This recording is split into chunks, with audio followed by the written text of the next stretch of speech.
신약성경 데살로니가 전서 5장 16절에서 18절 말씀입니다. 제가 가진 성경으로는 신약성경 333쪽에 있습니다. 데살로니가 전서 5장 16절에서 18절 말씀 찾으신 줄 알고 제가 여러분 앞에 읽어드립니다.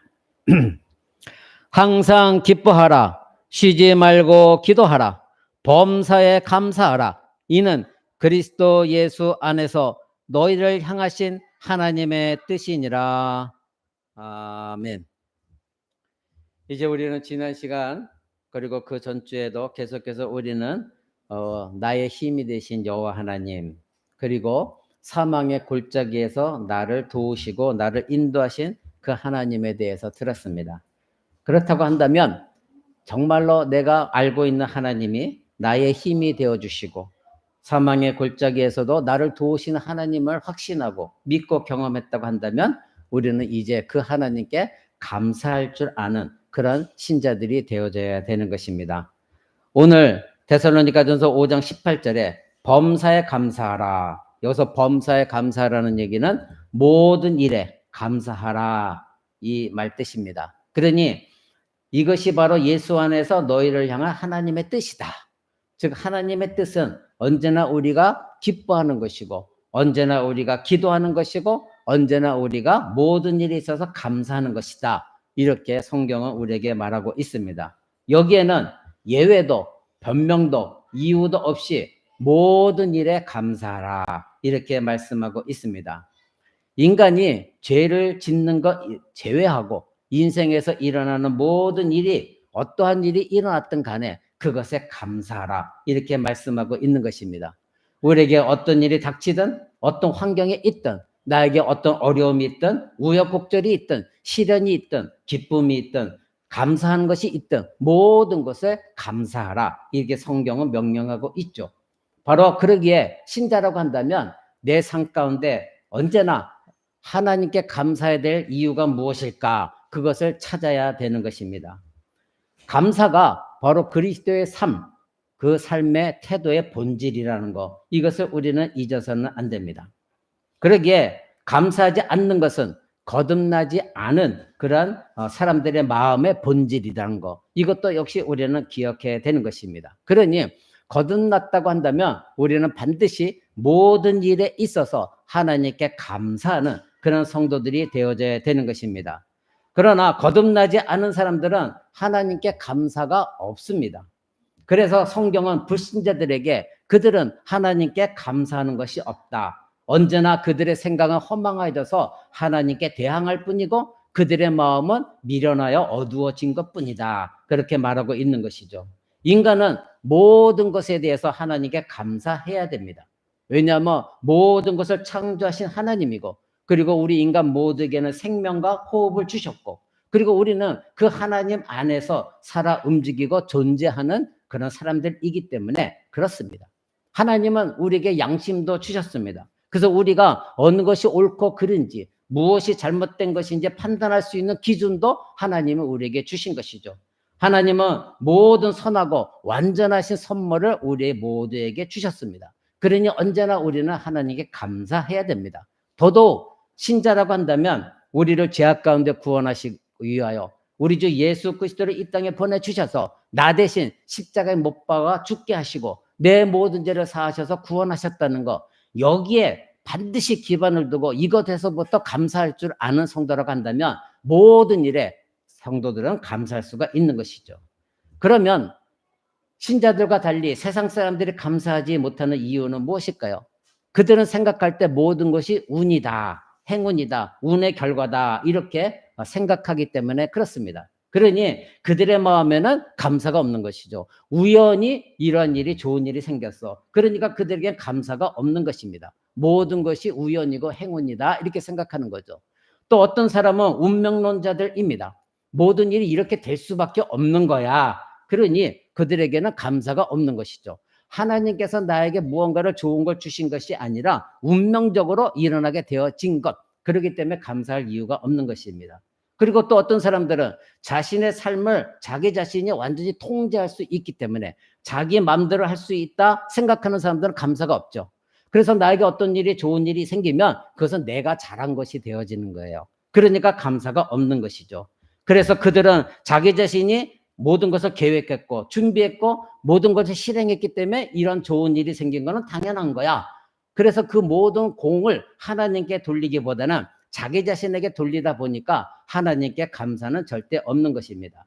세상은 이러한 감사할 줄 모르는 사람으로 이루어져 있습니다. 그들은 성품상 하나님께 감사하지 않습니다. 그러나 어떤 사람이 그리스도인이 될 때 나타나는 특징은 무엇입니까? 이제 그 모든 것들을 자기의 공간을 다 버리고 운명론적이고 우연적인 모든 걸 다 버리고 모든 것이 하나님께로 왔다. 그래서 내가 어떤 상황에 있든 하나님께 감사하는 삶, 그것이 신자인 것입니다. 그런 사람들은 회심하고 거듭나질 때 그들 마음 가운데 갑자기 하나님의 새로운 마음을, 새로운 영혼을 심어주시는 것입니다. 그래서 그들 마음 가운데 이제는 더 이상 나에게 불평과 불만이 아니라 모든 것이 하나님께 감사하는 것. 그래서 언제나 하나님을 찬양하며 그 하나님 마음 안에 거하는 것이 기쁨이 되어지는, 그래서 그 안에 살아 움직이는 생명이 역사하는 것이죠. 그것이 바로 성령의 역사가 맺는 은혜의 열매입니다. 그래서 그런 사람들은 언제나 성령이 충만한 가운데 살아가기 때문에 아무리 고난이 온다 할지라도 하나님 이것만 견디게 해주신 것만 해도 감사합니다. 더 악한 상황이 오지 않게 해주신 것만 해도 감사합니다. 이렇게 살아가는 것이죠. 거듭나지 못한 사람이 감사하지 않는 것은 아주 당연한 것이고 정상적인 겁니다. 그러나 거듭나졌고 회심했고 새로운 피조물이 되어져서 하나님의 구원의 은혜를 알고 그것을 믿었고 확신하고 있는 그리스도인이 감사하지 않는 것은 그건 비정상적인 것이죠.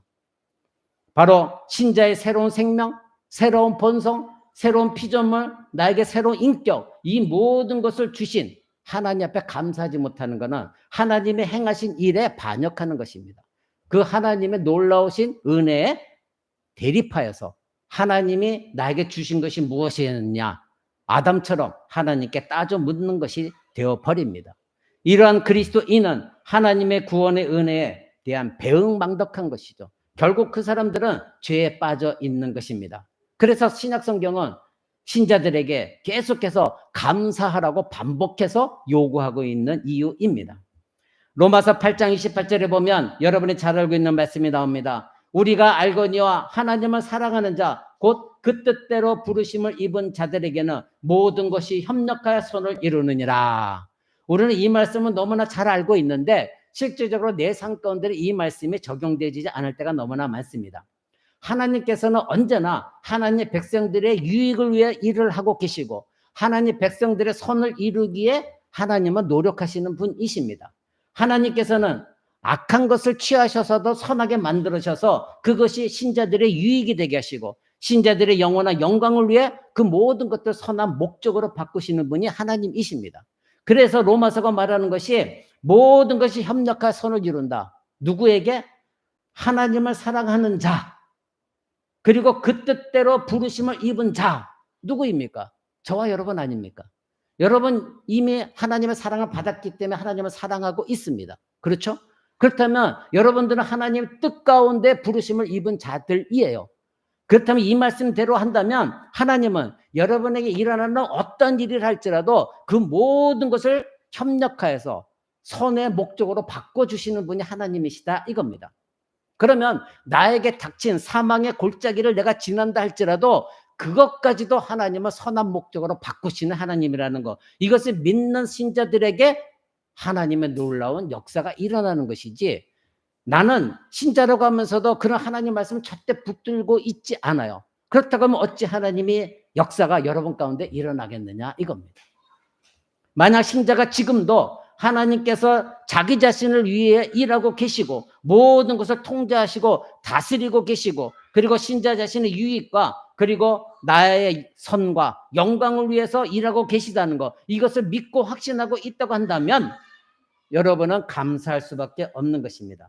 언제나 범사에 감사가 충만하게 될 것입니다. 예를 들어서 신자가 병을 얻어 수술 중에 있을 때 그 고통 가운데도 감사할 수 있는 것은 무엇입니까? 하나님, 그래도 수술 받을 수 있게 해주신 것만 해도 감사합니다. 나에게 치료받을 수 있는 기회를 주신 것도 감사합니다. 그동안 내가 건강을 잘 생각하지 못했고 관리하지 못했습니다. 그러나 이제는 깨달았고 하나님이 주신 이 육체를 잘 보존하도록 하겠습니다. 그래서 열심히 운동하고 좋은 것을 먹고 나쁜 습관을 고치고, 그래서 하나님과 교제하면서 하나님 주신 건강의 소중함이 얼마나 귀한 것인가를 깨달았습니다. 그래서 하나님 이것 또한 감사합니다. 이것이 신자예요. 근데 어떤 신자는 나에게 악한 일, 좋지 않은 일이지만 하나님이 계신가 안 계신가, 이스라엘 백성들이 광야에서처럼 매번 불평불만한다면 그것이 어떻게 구원받은 신자라 말할 수 있겠느냐, 이것이죠. 신자는 자신의 최종 결과가 무엇인지를 알고 있는 사람들입니다. 신자의 최종 결과가 무엇입니까? 바로 우리가 하나님 나라에 들어가는 것 아닙니까? 그 나라에서 정말로 여러분들이 주 예수 그리스도를 사랑하고 있다면, 내가 사랑하는 그 주 예수 그리스도를 만나고 그리고 하나님과 얼굴과 얼굴을 맞대면서 하나님께 예배하고 찬양하는 것이고, 그래서 다시는 썩지 않고 쇠하지 않고 파멸되지 않는, 죽지 않는 영화의 몸을 입는 것, 그것이 여러분들의 소망이고 그것이 최종 결과 아닙니까? 저와 여러분들은 이 땅에 살고 있지만 그것을 바라보며 사는 성도들입니다. 이 땅에서 신자로서 살아갈 때에 고난이 닥칩니다. 어려운 일이 닥칩니다. 그러나 이런 최종 결과를 우리가 알고 있다고 한다면 그런 고난 가운데서도 하나님 앞에 모든 일에 감사할 수밖에 없는 거예요. 왜? 이미 나의 것은 주어졌거든요. 비록 이 땅에서 힘들지만 그 하나님 나라에서는 내가 하나님을 직접 뵙고 하나님을 찬양하며 더 이상 고통도 없고 완전한 하나님과의 교제 가운데 들어가는 그 나라를 이미 우리는 얻었거든요. 그러니 내가 고난당할 땐 그것을 바라보며 견디며 감사하는 겁니다. 어떤 사람은 그러죠. 뭐 이런 일에 감사하냐? 그건 불신자들의 생각이죠.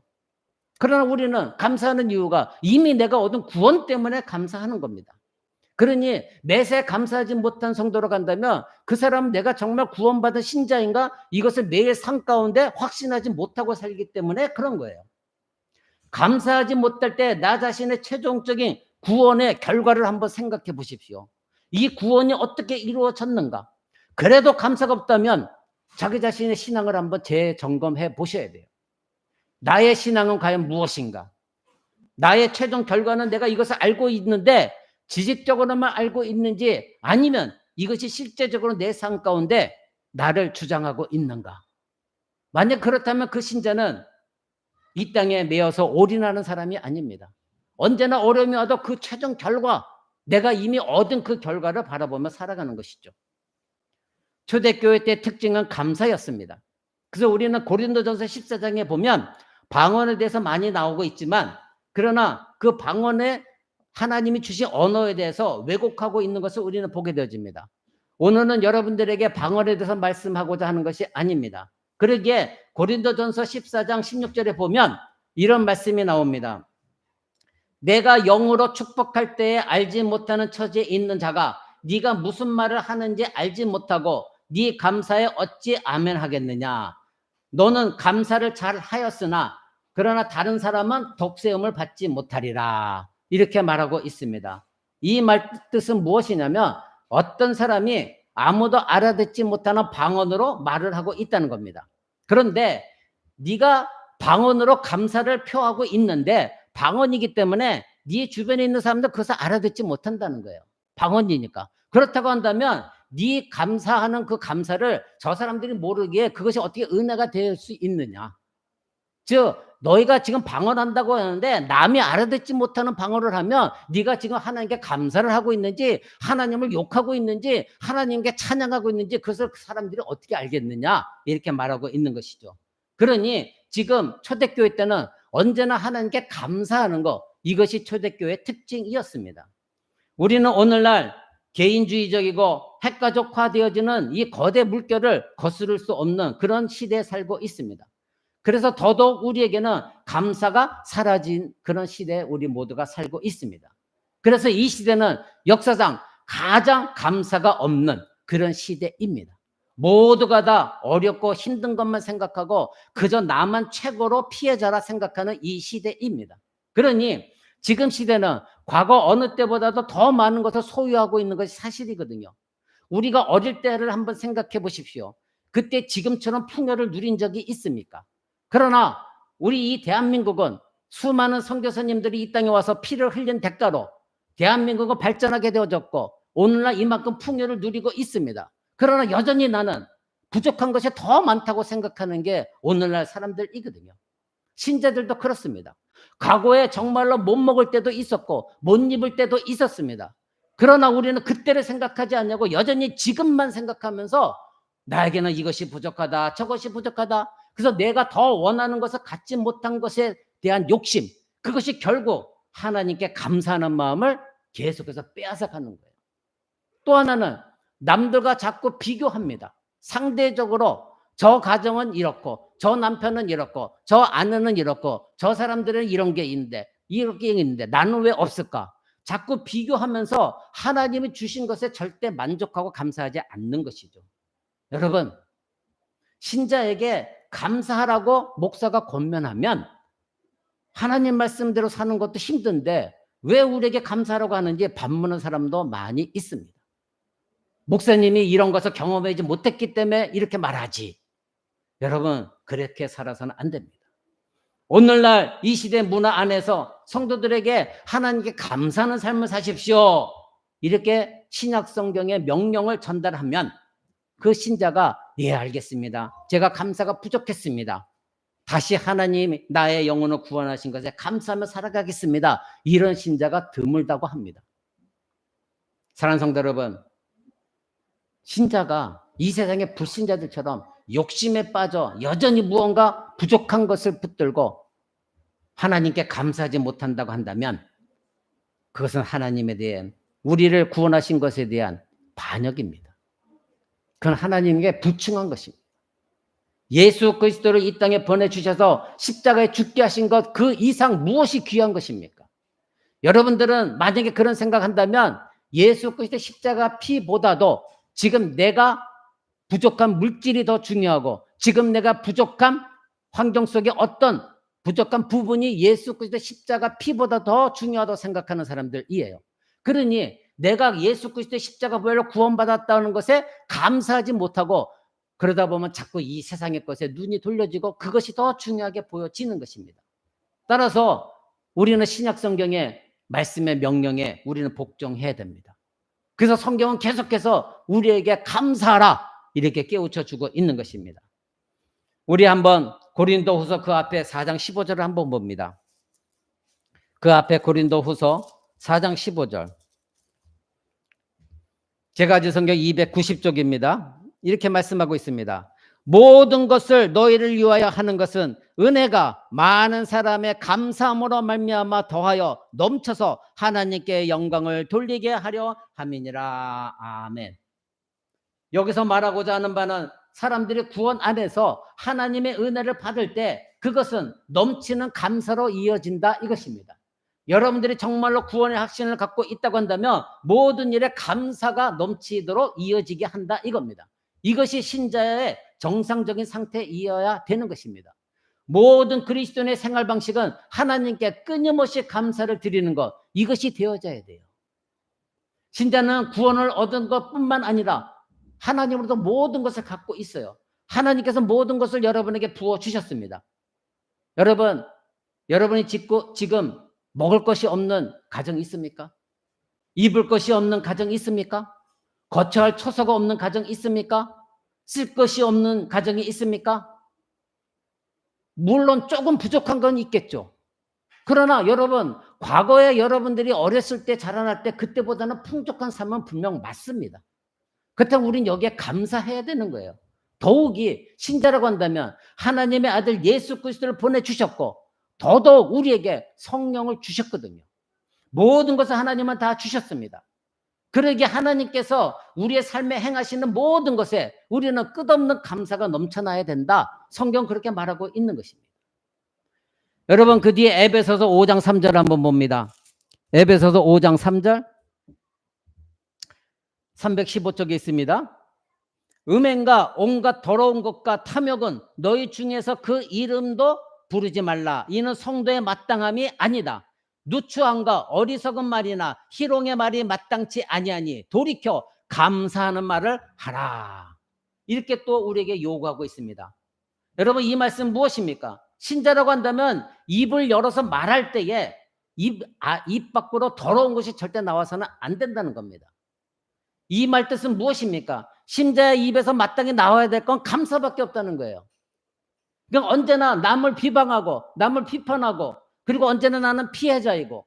여러분, 다음 주에 보면 아담과 하와가 죄를 범했음에도 불구하고 언제나 하나님과 다른 사람에게 그 책임을 전가하는 것을 우리는 보게 되어집니다. 우리가 그 아담의 후예이기 때문에 우리의 부패성 속에서 그런 것이 나와요. 그러나 신자라고 한다면 이것과 싸워야 됩니다. 신자의 입에서 나오는 모든 것들은 더러운 것이 되어져서는 안 됩니다. 음행한 말도 안 되는 것이요, 남을 비방하고 욕하는 것도 안 되는 것이요, 불평불만도 안 되는 것입니다. 성경이 우리에게 요구하는 것은 무엇입니까? 오히려 그 모든 것을 버리고 감사하는 말을 하라. 하나님 감사합니다. 감사합니다. 그러니 그리스도인들은 감사함으로 살아야 되는 거예요. 하나님께 감사하는 말이 매번 나와야 됩니다. 부족한 가운데서 하나님 이것만 해도 감사합니다. 내 자녀들 이것만 해도 감사합니다. 내 자녀가 병중에 있을 때 하나님 그래도 깨닫게 하신 거 감사합니다. 기도할 수 있게 해주신 거 감사합니다. 이만한 것만 해도 감사합니다. 이것이 신자가 되어져야 되는 거예요. 여러분, 그 밑에 18절 20절 한번 보십시오. 술 취하지 말라. 이는 방탕한 것이니 오직 성령의 충만함을 받으라. 시와 찬미와 신령한 노래들로 서로 화답하여 너희의 마음으로 주께 노래하며 찬송하며 범사에 우리 주 예수 그리스도의 이름으로 항상 아버지 하나님께 감사하라. 분명히 우리에게 이렇게 요구하고 있습니다. 성령 충만한 신자는 참 신자인 것이고 감사하는 신자라는 겁니다. 기뻐하는 신자라는 겁니다. 기도하는 신자라는 겁니다. 바로 만약 여러분들이 성령에 충만한 사람이라고 한다면 여러분들 마음 가운데 모든 일에 감사하게 될 것이다. 이렇게 성경은 우리에게 말하고 있습니다. 사랑하는 성도 여러분, 구원받은 우리는 우리의 구원 때문에라도 우리는 감사해야 됩니다. 우리가 신자로서 살아가도록 영적인 삶에 필요한 모든 것들을 하나님께서 다 부어주셨어요. 어느 것 하나 모자라게 주신 것이 없어요. 내가 그것을 깨닫지 못하고 내가 그것을 누리지 못하고 있는 것이지, 하나님은 목사가 됐든 여러분이 됐든 장로가 됐든 누구에게 동일하게 다 부어주셨습니다. 이미 다 주셨어요. 그것에 여러분들이 먼저 감사하셔야 되는 거예요. 그리고 만약 여러분이 성령으로 충만하다면 당연히 이 모든 일에 여러분 항상 감사합니다. 여러분, 그 뒤에 빌립보서 4장 6절을 한번 봅니다. 그 뒤에 몇 장 넘기면 빌립보서 4장 6절입니다. 이렇게 말씀하고 있습니다.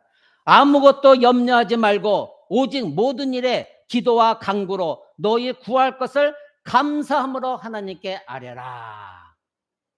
여러분이 큰 불안의 때에, 두려움에 닥쳤고 걱정이 있고 스트레스 받을 때에, 그때에도 신자의 특징은 뭐예요? 감사하는 사람이라는 거예요. 그래서 성경은 우리에게 명령하는 것이 무엇입니까? 아무것도 염려하지 말라는 거예요. 염려할 시간이 있으면 뭐 하라는 거예요? 모든 일에 기도하라. 그 기도할 때 어떻게 하라? 감사함으로 하나님께 기도하라는 거예요. 불평 불만 속에서 한 섞인 기도가 아니라 하나님 나에게 구원 주신 것 감사합니다. 내가 구원받은 자로서 이 어려움 하나님 넉넉히 이겨나가도록 도우실 거 알고 감사합니다. 그러니 주여 깨달음을 주시고 내가 이 환경을 능히 이겨나갈 수 있도록 도와달라고 기도하는 여러분 되시기 바랍니다. 그런 사람들이 참된 신자인 것입니다. 그 뒤에 골로새서 2장 6절 7절 한번 봅니다. 골로새서 2장 6절 7절 이렇게 말합니다.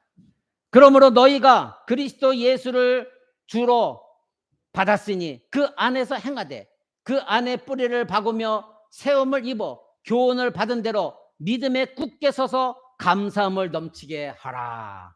명령하고 있습니다. 정말로 여러분들이 예수 그리스도를 주로 받았습니까? 영접했습니까? 그렇다면 여러분들이 그 예수 안에서 행하는 일이 되어져야 된다 이겁니다. 그리고 예수 안에서 뿌리를 박았다. 그리고 거기서 교훈을 받은 대로 믿음에 굳건히 서 있는 사람은 감사함이 넘치게 된다 이것입니다. 그리스도를 예수로 영접한 여러분들입니다. 그렇다면 신자의 삶의 특징은 뭐라고 말합니까? 감사가 넘치는 것이다. 이렇게 성경은 말하고 있습니다. 그래서 불신자들이 그리스도인을 바라봤을 때, 야, 저 사람은 감사할 수 없는 가운데서도 감사하네. 찬양할 수 없는 가운데 찬양하네. 저 사람은 입을 열어 말할 때마다 불평과 불만이 아니라 감사가 나오네. 하나님께 대해 감사가 넘치는 신자네. 이런 말을 여러분들이 들으셔야 돼요. 그럴 때에 놀랍게도 하나님은 여러분의 그 감사의 삶을 그 사람들에게 빛이 되게 하사, 그 사람들이 나도 저 사람처럼 예수를 믿고 싶다. 그리고 하나님은 모든 것이 협력하여 여러분에게 선을 이루도록 하나님이 행하시는 것입니다. 여러분, 그 뒤에 골로새서 3장 15절 한번 보십시오. 3장 15절 이렇게 말합니다. 그리스도의 평강이 너의 마음을 주장하게 하라. 평강을 위하여 너희가 한 몸으로 부르심을 받았나니 또한 너희는 감사하는 자가 되라. 아멘. 여러분 모두는 그리스도의 예수 그리스도를 주로 받았고, 그리고 그리스도가 우리에게 주시는 평강이 여러분의 마음을 주장할 수 있어야 됩니다. 그래서 우리는 평강을 위하여 모두가 다 한 몸으로 부르심을 받았다는 겁니다. 그러기에 여러분 어떻게 됩니까? 감사하는 자가 되어야 된다 말합니다. 17절에 이어서 뭐라고 말합니까? 또 무엇을 하든지 말로나 행위로나 다 주 예수의 이름으로 하고 모든 일에 그를 힘입어 하나님 아버지께 감사하라.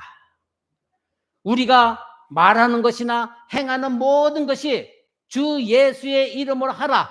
이 뜻은 무엇입니까? 만약 우리가 행동하는 것, 말하는 모든 것이 주 예수의 이름으로 한다고 할 때에 거기에 불평이나 불만이나 남을 비방하거나 비판하거나 여러분 그런 것이 나올 수가 없죠. 왜? 예수의 이름으로 하는 건데.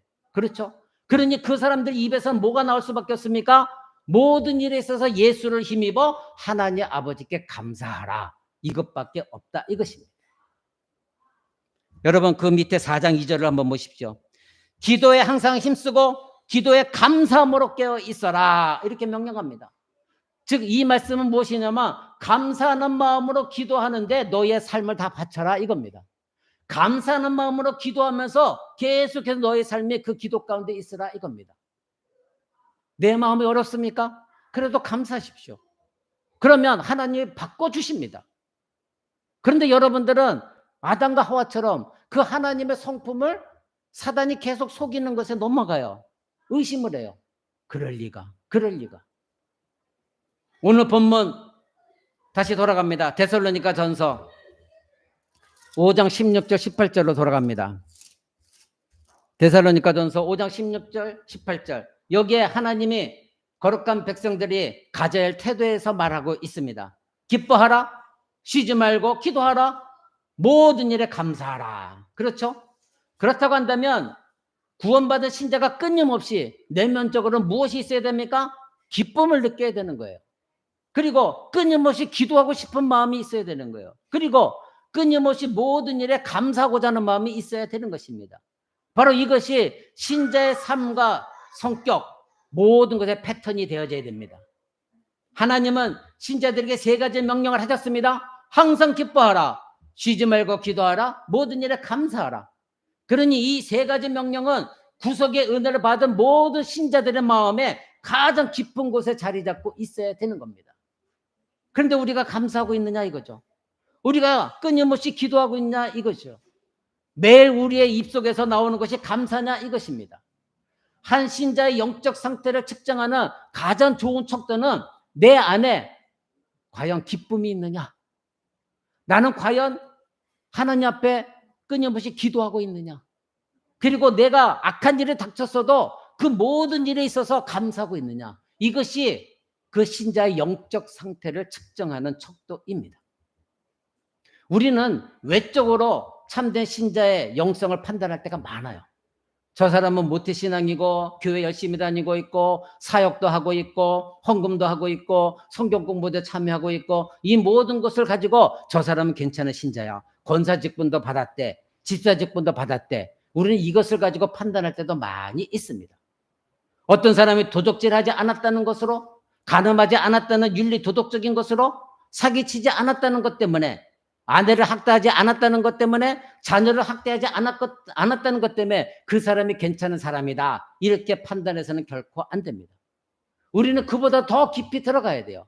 그 사람이 정말로 영적으로 성령이 충만한 신자인가 알려면 그 사람이 항상 기뻐하고 있느냐, 그 사람이 끊임없이 기도하고 있느냐, 그 사람이 입을 열 때마다 불평과 불만과 남을 비판하고 욕하는 것보다 감사가 넘치고 있느냐, 이것을 우리는 척도 삼아야 되는 것입니다. 과연 그 사람이 성령으로 충만하고 있느냐 아니냐, 이것을 알고 싶다고 한다면 그 신자의 삶이 기뻐하는 신자인가, 기도하고 있는 삶인가, 감사하고 있는 삶인가, 여러분들이 이것을 알면, 그것이 맞다고 한다면 그 사람은 성령에 충만한 삶을 살고 있는 사람입니다. 왜냐하면 성령에 충만한 사람은 성령의 인도하심을 따라서 항상 기뻐할 수밖에 없는 것이고, 기도할 수밖에 없는 것이고, 감사할 수밖에 없는 일이 내면에서부터 샘속도로 솟아나오고 있기 때문에 그렇습니다. 성령이 살아 역사하고 있다는 것입니다.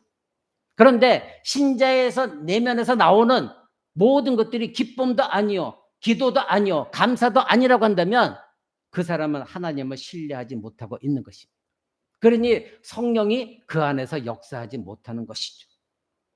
우리 주 예수 그리스도의 십자가 은혜로 구원받은 신자의 마음은 끊임없는 기쁨이 있어야 돼요. 노력하셔야 돼요. 싸워야 돼요. 물론 저는 충분히 이해합니다. 여러분 눈만 조금 들리면 기뻐할 일이 어디 있어요. 그런데 성경은 명령하고 있어요. 무엇 때문에 기뻐하라? 하나님이 나를 구원하신 거, 그것만으로도 그것이 가장 큰 거예요. 그것으로 기뻐하라는 거예요. 그리고 여러분의 닥쳐진 어려움이 있다? 그럼 기도하라는 거예요. 내가 듣겠다는 거예요. 근데 기도도 하지 않아요. 근데 기도할 때는 어떻게 기도하라? 감사함으로 기도하라는 거예요. 하나님, 내가 어려움을 닥쳤지만 이것 또한 하나님의 뜻 가운데 나를 훈련시키는 것으로 믿고 감사합니다. 하나님, 내가 이겨나갈 수 있는 힘을 주옵소서. 여러분, 그런 신자가 진정으로 신령한 신자인 것이고 영적으로 성숙한 신자인 것입니다. 사랑하는 성도 여러분, 어떤 사람은 그렇게 말할 거예요. 내가 기쁘지도 않고 그리고 감사할 일도 없는데 왜 우리에게 그렇게 명령하라는 것이냐? 그런 사람은 언제나 자기 자신의 육신의 지배 속에 살아가는 사람이에요. 그러니 기쁨도 있을 수가 없는 거죠. 여러분, 마음이 어려우면 기도가 되나요? 여러분 이미 경험했을 거예요. 마음이 어려우면 기도도 되지 않아요. 그 뜻은 무엇입니까? 지금 나와 하나님과의 관계가 깨어져 있기 때문에 그래요. 나와 하나님의 관계가 올바르게 되어 있으면 여러분들이 먼저 하나님께 달려나가서 기도합니다. 근데 나와 하나님과 관계가 깨어져 있으면 하나님을 바라보는 것보다도 먼저 내 눈에 들어오는 것이 내가 지금 처한 환경과 사람이에요. 그러니까 하나님과 관계를 회복할 시간이 없어요. 끊임없이 사단이 여러분을 속여요. 너 기도해봐야 뭐하니? 하나님 도우실 것 같니? 절대. 그냥 네 성깔대로 지금 살아. 그래서 스트레스라도 좀 풀어야 될 거 아니야. 그러나 신자가 성령의 지배를 받게 되어지면 그런 마음은 다 사라지고 내 안엔 기쁨이 있고 기도하고 싶고 감사할 수밖에 없는 것입니다. 오늘 데살로니가전서 5장 18절은 그리스도 예수 안에서 너희를 향한 하나님의 뜻이다. 하나님의 뜻이 뭐라고요? 끊임없는 기쁨, 기도, 감사라는 것입니다. 이것이 하나님의 뜻이라는 겁니다. 여러분, 하나님의 뜻을 무엇인지 모르겠어요. 하나님은 여러분에게 쨍하고 나타나셔서 여러분에게 큰 음성으로 이것이 나의 뜻이다 알려주지 않습니다. 성경에 기록된 말씀을 통하여 우리 내면의 음성을 통해서 성령의 음성을 통해 여러분을 깨우치고 말씀해 주십니다. 근데 우리는 이 성경 말씀을 알고 있으면서도 자꾸 은사주의자들의 잘못된 여러분 영향을 받아서 무언가 나에게 쨍하고 들려지고 무언가 내 마음에 뭔가 확 나타나지고 그런 것을 자꾸 응답으로 생각해요. 그것은 잘못된 은사주의자들이에요. 하나님은 여러분에게 성령 하나님을 주셨어요. 왜 그것을 무시하는지 모르겠어요. 내 안에 하나님이 계신데 내 안에서 나에게 말씀하신 그 하나님을 의지하지 아니하고 자꾸 밖에서 무언가를 이상하게 들려주는 것을 원해요. 은사주의자들 교회 가보십시오. 시끌벅적하고 무언가 들었다, 내가 이 말을 들었다, 무언가 봤다. 여러분 그거 다 가짜예요. 하나님은 지금 여러분 안에 살아 계시다는 걸 믿으시기 바랍니다. 그렇다면 여러분, 내가 고난 닥쳤을 때 그 하나님께 간구하고 기도하면 여러분 그 성령께서 여러분을 끊임없이 그런 가운데서 기쁨으로 인도하시고 계속해서 기도하도록 인도해 주시고 그 가운데서 그렇죠 하나님, 그래도 나는 감사하겠습니다. 성령님의 인도하심을 받을 수가 있는 거예요. 이것이 하나님의 뜻이에요. 그런데 우리는 자꾸 다른 뜻을 구하고 있거든요. 사랑하는 성도 여러분, 하나님은 세상에 있는 사람들에게 이러한 것을 요구하지 않으십니다. 세상 사람들에게, 불신자들에게 항상 기뻐하라, 쉬지 말고 기도하라, 모든 일에 감사하라 요구하지 않으십니다. 누구에게 요구하십니까? 저와 여러분처럼 하나님의 백성들에게만 요구하십니다. 세상 불신자들에게는 기쁨을 지속할 수가 없습니다. 그들은 기도하지 않습니다. 그들은 모든 일에 감사할 수가 없는 것입니다. 모든 것을 깨닫지 못하기 때문에 감사할 수가 없는 것이죠. 그러나 저와 여러분들은 예수 그리스도 안에 있습니다. 그러기에 그리스도의 몸 안에 있는 저와 여러분들은 예수께 연합되어져 있기 때문에 그 예수 그리스도를 통하여 하나님이 주시는 기쁨, 그리고 예수님이 끊임없이 하나님께 기도하셨던 그 기도가 내 안에 들어오는 것이고, 예수님은 십자가에 죽으시면서까지도 하나님을 찬양했기 때문에 그 감사가 내 안에 넘쳐나는 거예요. 근데 우리는 자꾸 예수를 믿고 있다면서도, 내가 예수와 연합되어졌다고 입술로는 인정하면서도 여전히 우리에게는 기쁨이 없어요. 여전히 우리는 기도하지 못해요. 여전히 우리는 하나님께 감사하지 못해요. 왜 그럴까요? 어떤 사람은 물을 것입니다. 정말로 억지로 내가 기도해야 되나? 억지로 감사해야 됩니까, 목사님? 이런 상황에서도 하나님과 붙들어야 됩니까? 네, 그렇습니다. 그것이 하나님의 뜻이기 때문에 그래요. 여러분, 하나님의 뜻을 알고 싶다고 한다면 먼저 하나님의 뜻을 행하십시오. 기뻐하십시오. 기도하십시오. 감사하십시오. 그러면 여러분들이 여러분의 문제를 기도할 때에 하나님이 여러분의 기뻐하는 마음 가운데, 여러분들이 하나님께 끊임없이 기도하는 가운데, 하나님께 감사가 넘치는 가운데 여러분의 마음을 감동시키셔서 여러분들이 하나님 원하시는 방향으로 이끌어 주십니다. 여러분 그것을 믿으시고 먼저 하나님께 기뻐하십시오. 근데 나는 기쁨도 없으면서, 나는 기도하지 않으면서, 나는 하나님께 한 번도 감사한 적이 없으면서 하나님 이거 주세요, 저것 주세요, 이게 맞아요, 저게 맞아요. 그저 하나님은 내 문제 해결하는 해결사로만 알아요. 나의 유익만 주는, 나는 내가 하나님께 마땅히 해야 될 것은 다 버리고 하나님 그저 하나님이기 때문에 나의 주셔야 될 거 아니에요. 그런 잘못된 신앙입니다. 여러분 빌립보서 2장 13절은 이렇게 말합니다. 너희 안에서 행하신 이는 하나님이시니 자기의 기쁘신 뜻을 위하여 너희에게 소원을 두고 행하게 하신다. 아멘. 여러분 이 말 뜻을 잘 기억하시기 바랍니다. 빌립보서 2장 13절은 너희 안에서 행하신 이는 하나님이시래요. 이 뜻은 무엇입니까? 여러분 안에 누가 계십니까? 성령 하나님이 계시잖아요. 그럼 성령 하나님이 계신데 성령 하나님이신 그분이 자기의 기쁘신 뜻을 위해서 여러분에게 소원을 주신대요. 그렇다면 여러분 잘 생각해 보십시오. 내가 원하는 소원이 있습니다. 내가 원하고 갖고 싶은 것이 있습니다. 그러면 그 소원은 하나님으로부터 온 것이라고 한다면 하나님께서는 하나님 기쁘신 뜻을 이루시기 위하여 여러분에게 주신 그 소원이 이루어지도록 누가 행하신다고요? 하나님이 행하신다. 여러분이 행하신다는 것이 아니에요. 그렇다면 여러분에게 무엇이 있어야 되느냐 이거죠. 내 안에 계신 그 성령님을 전적으로 의존하고 있느냐. 그래서 그 성령님이 내게 늘 기쁨이 되어지고 그 성령님 안에서 내가 끊임없이 성령님과 기도로 소통하고 있고, 그래서 내 마음에 늘 감사가 넘치면 그 성령님이 자기 자신의 기쁘신 뜻을 위하여 여러분에게 어떤 소망을 주십니다.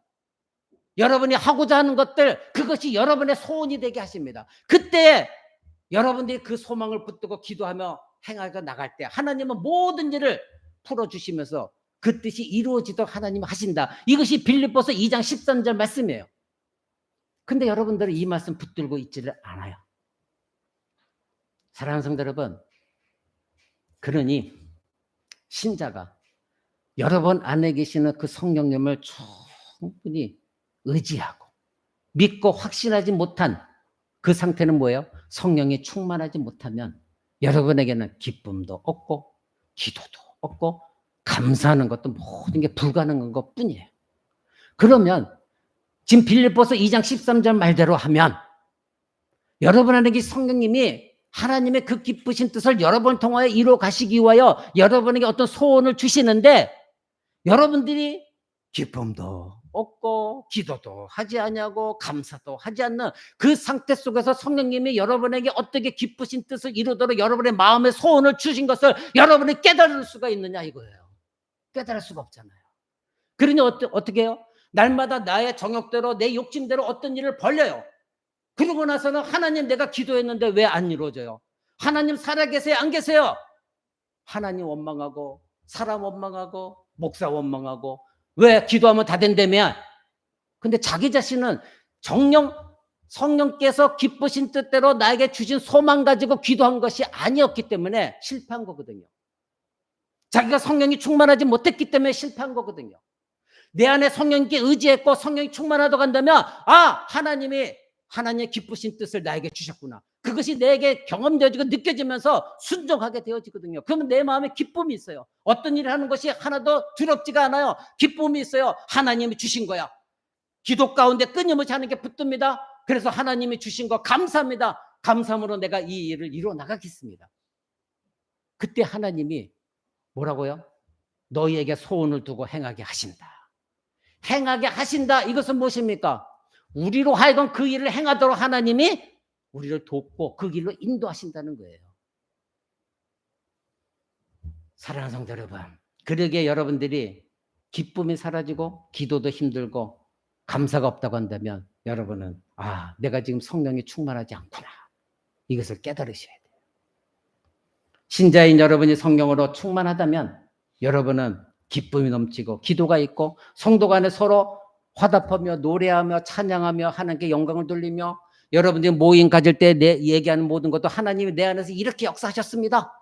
내가 하나님께 이렇게 순종했을 때 이렇게 놀라운 일들이 일어났습니다. 이러한 일들이 나와줘야 돼요. 매일매일 삶이 너무나도 힘들고 너무나 고통이고 너무나도 하나님 내가 예수 믿었는데 이런 삶을 살아야 되나요?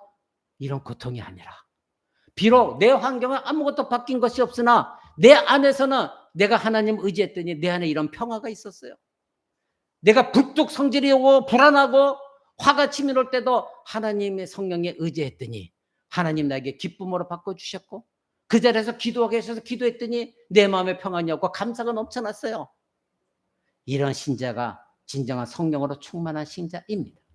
이것이 일상적인 삶이 되어져야 되는 것입니다. 말씀에 의한 성령의 충만함을 그래서 사모하셔야 돼요. 감정만 뜨거운 입으로만 그래서 주여 주여 하거나 어떤 특정한 집회 장소에 가서 뜨거운 열기를 내뿜는 것 그것이 성령이 충만하냐 아니라 내 내면 속에서 이와 같은 성령의 충만함이 있을 때에는 내 환경 하나도 바뀐 것이 없어도 내 안에 기쁨이 있어요. 하나님 그래도 감사합니다. 그래도 내 남편 주신 거 감사해요. 그래도 내 자녀 주신 거 감사해요. 하나님 그래서 기도합니다. 내 환경 바뀐 게 없어도 하나님 내 안에서 기쁘신 뜻을 위하여 나에게 소원을 주신다고 했는데 하나님 내가 소망하는 것이 하나님이 기쁘신 뜻 가운데 소망하는 것이 되기를 원합니다. 그래서 내가 그 마음 가운데 기도하면 감사하는 기도가 될 것이고 결국은 그것은 하나님이 이루실 것입니다.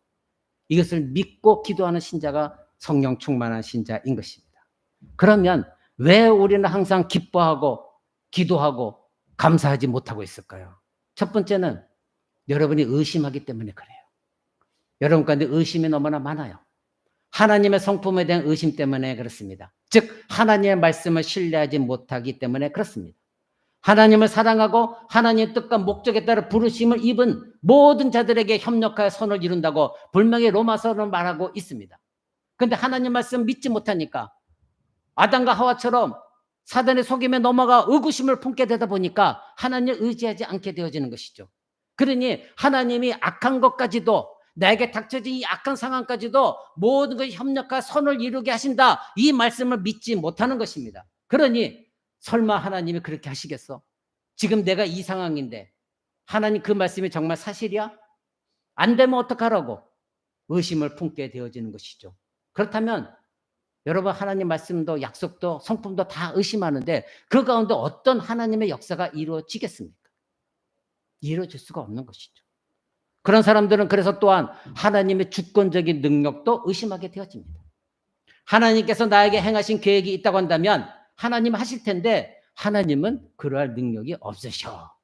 지금 내가 닥친 이 문제가 얼마나 복잡한데, 얼마나 어려운데 이 일을 하나님이 과연 해결하실까? 의심하기 시작하는 것이죠. 사랑하는 성도 여러분, 하나님은 반드시 약속을 지키십니다. 하나님을 여러분과 똑같은 인간의 부패한 인간, 타락한 인간으로 생각하셔서는 안 돼요. 하나님은 자기 약속을 반드시 지키십니다. 신실하신 하나님이십니다. 하나님은 도우시는 하나님이시지 능력이 없으셔서 도우시지 못하는 그런 하나님이 아닙니다. 그러니 여러분들이 하나님을 의심하고 믿지 못하면 당연히 감사가 없는 것이죠. 왜? 나에게 그런 일이 일어나지 않기 때문에. 어떤 사람들은 하나님의 사랑의 의문을 제기합니다. 하나님께 정말로 나를 사랑하신다면 이러한 일이 일어나도록 이대로 내버려 두실까? 내가 이렇게 힘든 상황에 닥쳐 있는데 하나님이 말씀대로 나를 사랑하신다면 계속해서 왜 나를 이런 상황에 내버려 두실까? 그래서 그 하나님의 사랑을 의심합니다. 여러분, 그렇다면 자기 자신을 한번 돌아보십시오. 나는 그 하나님께서 이 문제를 지금 당장 해결하시 주실 정도로 나는 하나님 앞에서 과연 의로운 사람으로 매일매일 서 있었는가? 한 번도 의심 없이 그 하나님의 사랑을 붙들고 있었는가? 그 하나님께 끊임없이 감사하며 기도하고 있었는가? 한번 뒤돌아보시기 바랍니다. 나는 그렇게 살지 못하면서 알고 있는 성경의 몇 구절은 또 알고 있기 때문에 그것을 가지고 하나님을 공격해요. 그것이 사단이 여러분의 속삭이는 겁니다. 하와가 그래서 넘어갔습니다. 먼저 의구심을 품게 만들고 하나님 믿지 못하게 만듭니다. 두 번째로 하나님께 감사하지 못하는 이유는 이기심 때문에 그렇습니다. 바로 이기심은 하나님께 감사하는 그 내면에서 나오는 샘물을 독을 풀어서 메말라 버리게 만듭니다.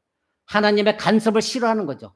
하나님, 내가 원하는 대로 할게요. 하나님 말씀은 아무리 이걸 할지라도, 목사님이 아무리 권면하더라도 내가 갈 길은 이거예요. 나는 이것이 좋다니까요.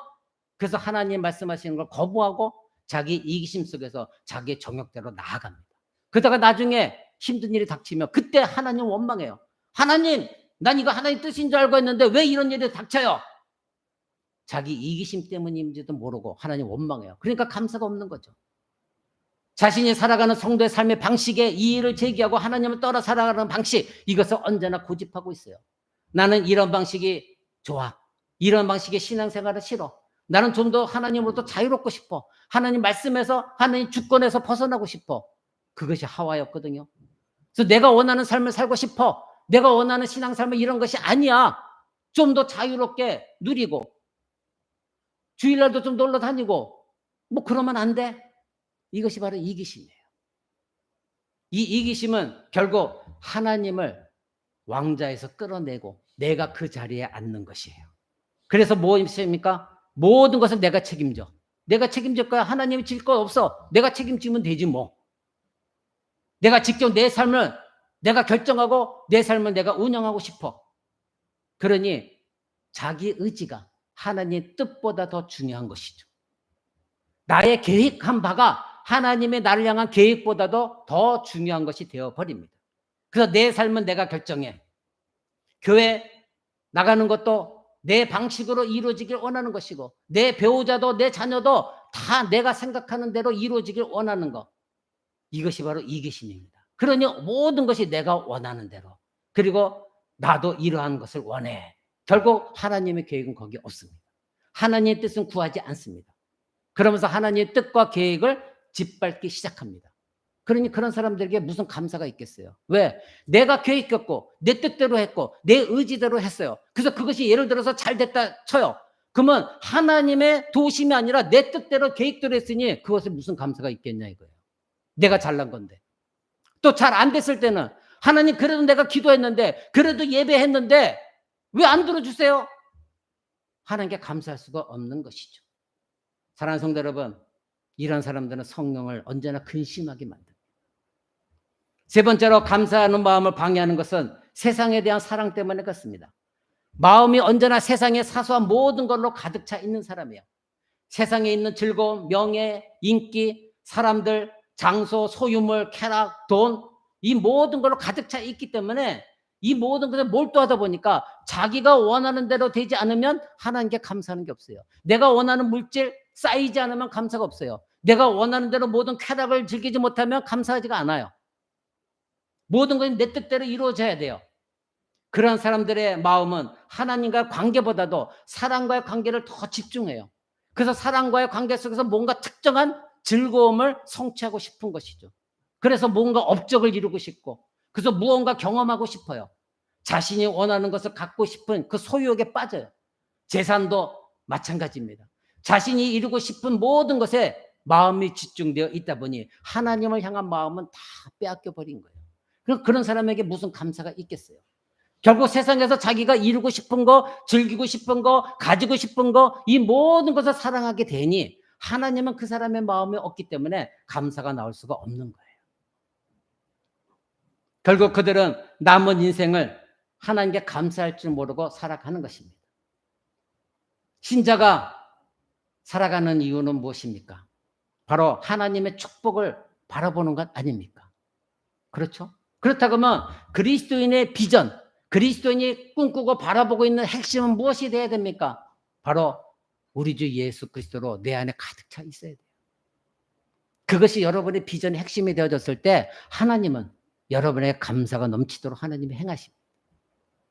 신자가 원하고 바라보는 대상은 세상이 아니라 우리 주 예수 그리스도이십니다. 이건 가장 기본이에요. 그런데 기본을 지키지 못하다 보니까 자꾸 세상이 내 안에 들어오게 되어지고, 그러니까 감사가 사라지는 거예요. 그리스도가 내 안에 계셔서 모든 거 그리스도로 가득 차지면 조그만 일이랄지라도 감사. 아, 예수님 감사합니다. 하나님 감사합니다. 이것도 하나님 주셨네요. 감사합니다. 여러분 입에서 감사밖에 나올 것이 없는 것이죠. 네 번째로 감사할 수 없는 이유는 언제나 부정적인 사람, 비판적인 마음을 갖고 있는 사람, 그때는 감사가 사라집니다.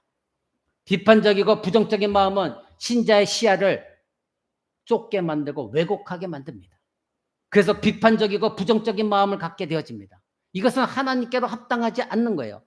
하나님께 합당하지 않은 것뿐만 아니라 주변 사람들에게도 고통을 가져다 주는 것입니다.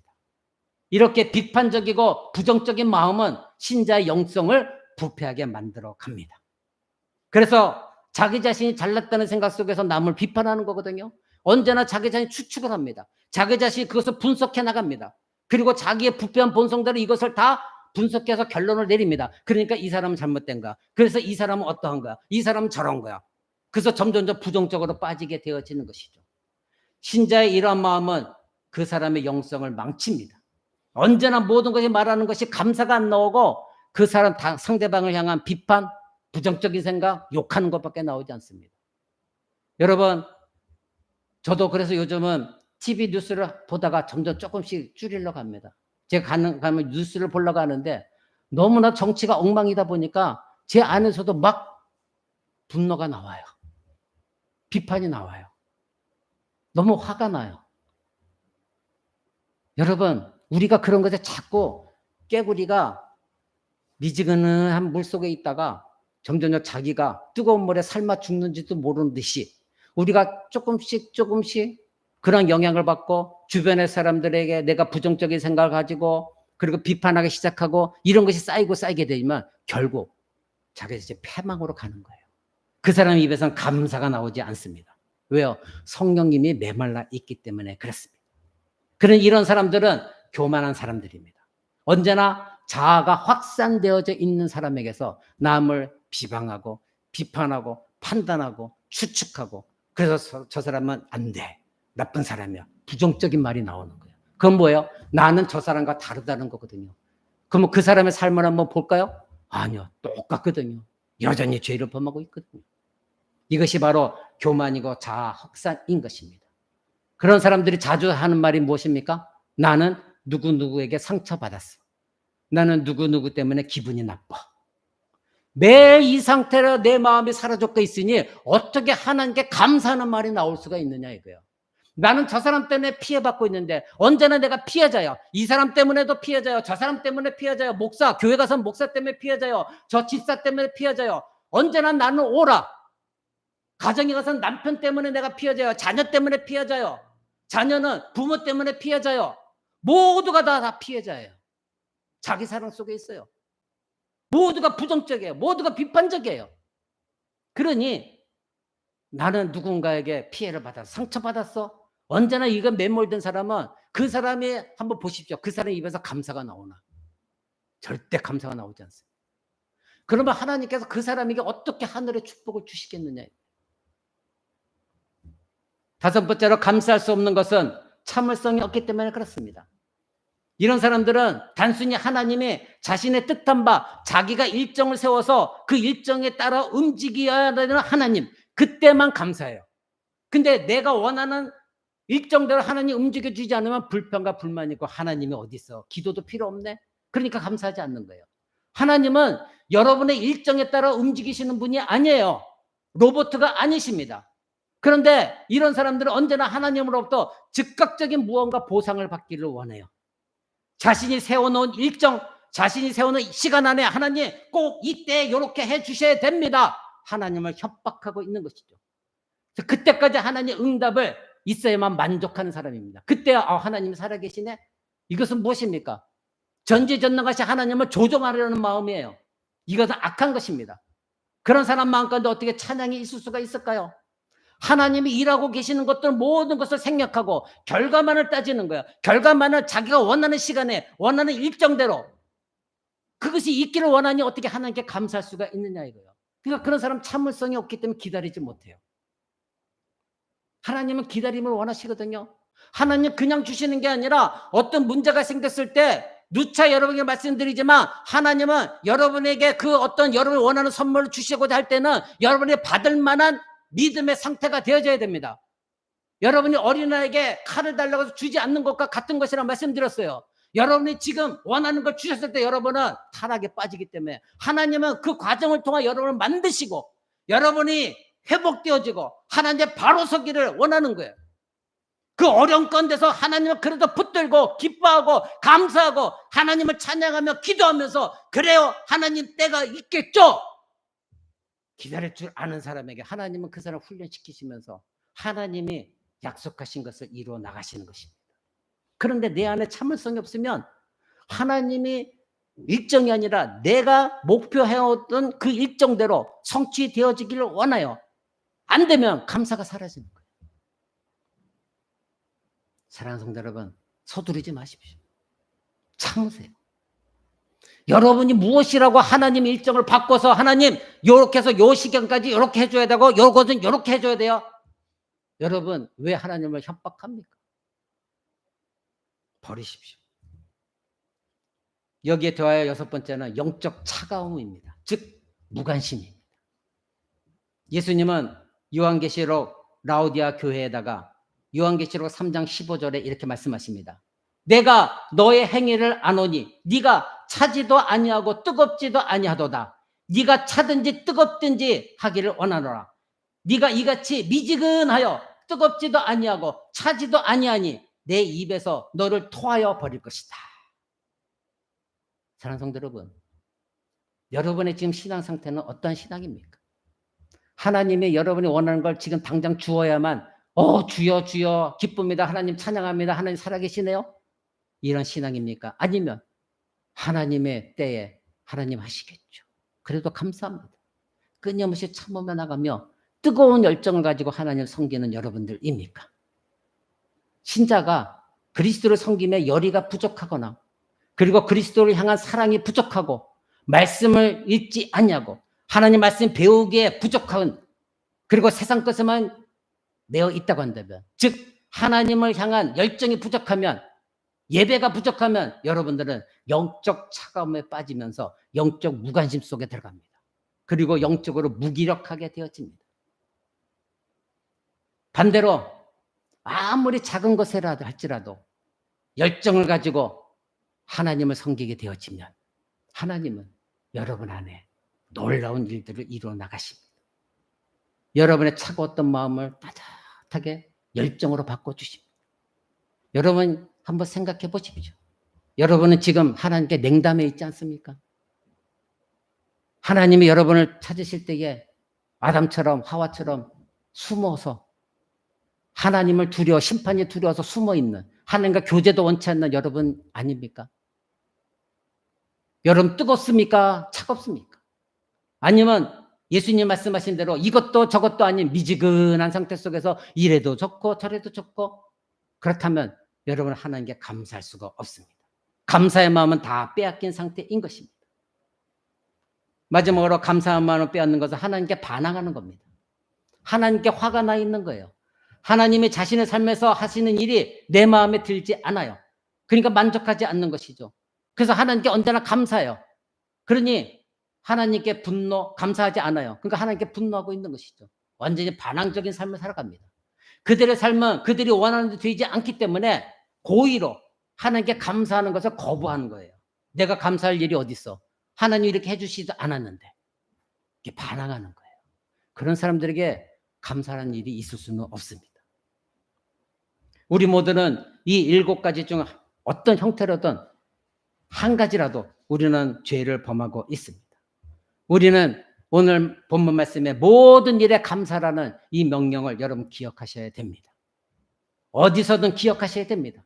그리고 하나님이 이미 주신 구원의 축복에 감사하셔야 됩니다. 신자는 자신을 향한 바로 그리스도의 이 말할 수 없는 구원의 선물, 이것부터 감사할 줄 알아야 돼요. 죄와 죽음에서 예수 그리스도께서 승리하셨기 때문에 나도 승리하게 하신 것, 이것부터 감사해야 돼요.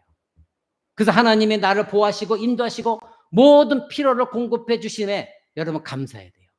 지금 내가 입고 있고 먹고 있고 살고 있고 건강 유지하고 있고 이 모든 것에 먼저 감사하시기 바랍니다. 이거는 내가 열심히 노력했기 때문에 당연한 거야. 그렇다면 그 사람은 신자가 아니에요. 하나님이 주셨다는 걸 거부하고 있는 거예요. 그러니 감사가 있을 수가 없는 것이죠. 그러게 여러분들은 여러분에게 주신 영광이 있거든요. 십자가의 영광. 그 십자가 영광에 감사하실 때요. 그리고 그 십자가를 붙드는 소망이 있어야 돼요. 말씀하신 하나님, 선하신 하나님, 사랑의 하나님, 약속하신 하나님, 약속을 반드시 지키신 하나님, 실수하지 않으시는 그 하나님, 그 하나님께 여러분 감사해야 됩니다. 하나님의 그 거룩하심에 감사하시고 여러분에게 지금 생명과 호흡 주신 것에 감사해야 되고 모든 일에 감사하시기 바랍니다. 만약 감사하지 않는다면 그것은 죄악입니다. 그렇게 되면 하나님께 반항하게 되고 여러분의 영성은 차갑게 되어지고 여러분 비판적이고 세속적인 걸 사랑하고 이기적이 되어지고 그리고 하나님을 의심하기 시작합니다. 이것이 바로 감사를 가로막는 죄입니다. 말씀 맺고자 합니다. 하나님께 감사함은 성령 충만한 그런 삶의 결과입니다. 하나님께서는 신자 안에서 자신의 기쁘신 뜻을 위하여 우리에게 소원을 주시고 그 일을 하나님 직접 행하신다. 빌립보서는 말하고 있습니다. 믿으십니까? 하나님은 신자가 하나님께 감사 찬양할 수 있도록 하시기 위하여 지금도 일하고 계십니다. 그것은 하나님의 성령의 능력을 통해 이루어지는 것입니다. 그러기에 여러분들이 성령으로 충만하다고 한다면 여러분들은 모든 일에 감사할 수가 있습니다. 신자가 하나님께 감사할 때 무슨 일이 일어납니까? 하나님의 영광 받으십니다. 그리고 여러분들은 하늘의 축복을 받고 교회는 건강하게 세워져 나가고 잃어버린 자들이 구원을 얻게 되어집니다. 이처럼 여러분들이 하나님께 입술을 열어서 언제나 감사가 넘칠 때마다 놀라운 일들이 일어나고 여러분들에게는 엄청난 영향력을 세상에 발휘하도록 하나님이 하십니다. 신자들의 목자 되신 하나님께서 자기의 양떼들에게 지금 요구하시는 것은 무엇입니까? 하나님의 양인 우리에게 하나님이 요구하시는 것은 과연 무엇일까요? 하나님은 자신들의 양들이 항상 기뻐하길 원합니다. 항상 목자를 의지하고 기도하기를 원하고 그 목자의 인도하심에 감사하기를 하나님 원하십니다. 그것이 하나님의 양들인 저와 여러분들의 영적인 의무인 것이고 신자 안에 거하시는 성령의 능력에 의해서 영적인 힘은 발휘되어지는 것입니다. 여러분들이 성령 하나님께 이와 같이 굴복할 때에 하나님께서는 무한한 감사가 넘치도록 여러분 안에서 일을 행하시고 그 무한한 감사를 하나님이 생산해 내시는 것입니다. 그것이 여러분 안에 계신 하나님이십니다. 그 하나님께 모든 일에 감사하는 저와 여러분 되시기를 주 예수 그리스도 이름으로 축원을 드립니다.